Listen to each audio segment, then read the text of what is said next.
Ayon sa kasabihan, beauty is in the eye of the beholder. Ibig sabihin, beauty doesn't exist on its own dahil nakadepende ito sa mga mata ng tumitingin. Bagamat may iba't ibang opinyon ng mga tao sa ibig sabihin ng kagandahan, marami pa rin ang nagkakatugma ng perception based sa kanilang nakikita. Ngayon, kilalanin na natin ang top 10 na pinakamagandang babae sa buong mundo.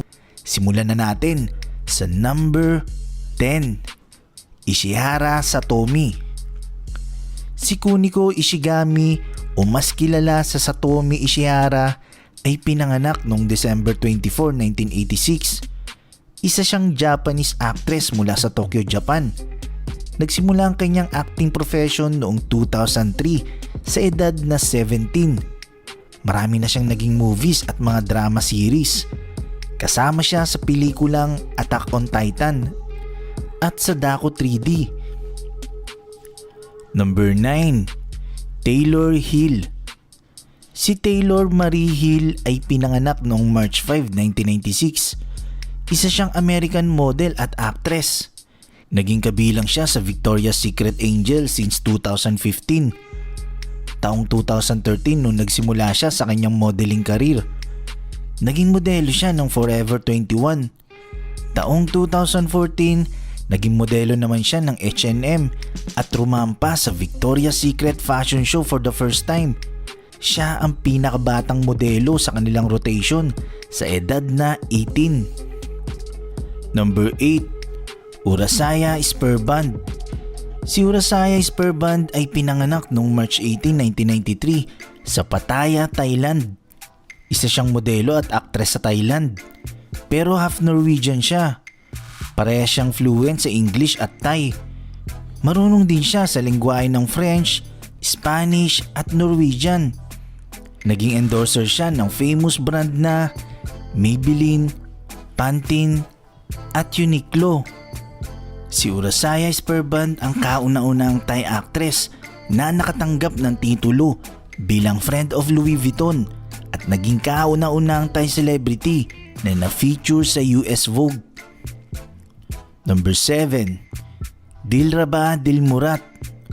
Si Dilraba Dilmurat ay pinanganak noong June 3, 1992. Isa siyang Chinese actress, singer at modelo.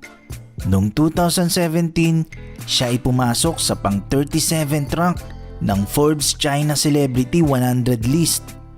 Tumaas ng 16 ang rank niya noong 2019 at naging pang 11th rank noong 2020. Number 6, Hande Erçel. Si Hande Erçel ay pinanganak noong November 24, 1993 sa Balıkesir, Turkey. Isa siyang Turkish actress at supermodel. Marami na siyang naging parangal mula 2012 hanggang 2018. Karamihan dito ay puro best actress. Number 5, Lalisa Manoban. Si Pranpriya Manoban o mas kilala sa Lalisa o Lisa Manoban ay pinanganak noong March 27, 1997 sa Buriram, Thailand. Nag-audition siya noong 2010 sa YG Entertainment sa Thailand at dito na nagsimula ang buong karir niya sa South Korea. Kalaunan naging miyembro siya ng Blackpink kasama sina Jisoo, Rosie at Jennie. Naging modelo rin siya ng iba't ibang malalaking brand. Anyway, kung nais nyo mapanood ang buong detalye ni Lisa Manoban, may video na akong ginawa tungkol dyan. Number 4, Liza Soberano. Si Hope Elizabeth Soberano o mas kilala sa Liza Soberano ay pinanganak noong January 4, 1998. Isa siyang film actress at model. Ang tatay niya ay Pilipino na taga Pangasinan, habang ang nanay niya ay isang American. Lumaki siya sa California. Noong 10 years old siya, lumipat sila sa Maynila para manirahan kasama ang kanyang tatay at mga kamag-anak. Sa edad na 13, naispatan siya ng talent scout at pinakilala kay OG Diaz na kasalukuyan na niyang talent manager. Ine-encourage siya ng kanyang manager na aralin ng pagtatagalog since hindi siya nakakapagsalita nito that time. At dito na nga nagsimula ang kanyang karir sa showbiz. marami siyang ginanapan sa mga iba't ibang TV series na minor role. Hanggang sa dumating ang kauna-unang leading role niya na isang hit romantic comedy TV series na Forevermore noong taong 2014 nakatambal si Enrique Hill. Dito na nagtuloy-tuloy ang mga offer na project sa kanya. Number 3, Marian Rivera. Si Marian Rivera Gracias ay pinanganak noong August 12, 1984 sa Madrid, Spain. Isa siyang Spanish-Filipino. Ang tatay niya ay isang Spaniard habang ang nanay niya ay isang Filipina na nagmula sa Cavite. 3 years old siya nung inuwi siya ng nanay niya sa Pilipinas at dito na lumaki. Elementary pa lang siya kinukuha na siya bilang modelo sa mga TV commercial tulad ng Skin White Lotion, Skyflakes Biscuits at iba pang mga labels. Lumabas siya sa iba't ibang soap operas. Noong February 2007, nag-audition siya at nakuha ang lead role bilang Marimar. At naging highest rated primetime drama show ito sa Philippine television that time na nagpasikat kay Marian Rivera. Dito na nagtuloy-tuloy ang kanyang mga proyekto. Number 2, Nancy Jewel McDoney.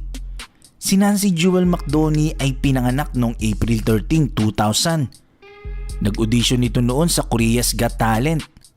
Si Nancy ay isang Korean-American singer, actress, host at kilalang miyembro ng girl group na Momoland na nabuo noong November 10, 2016.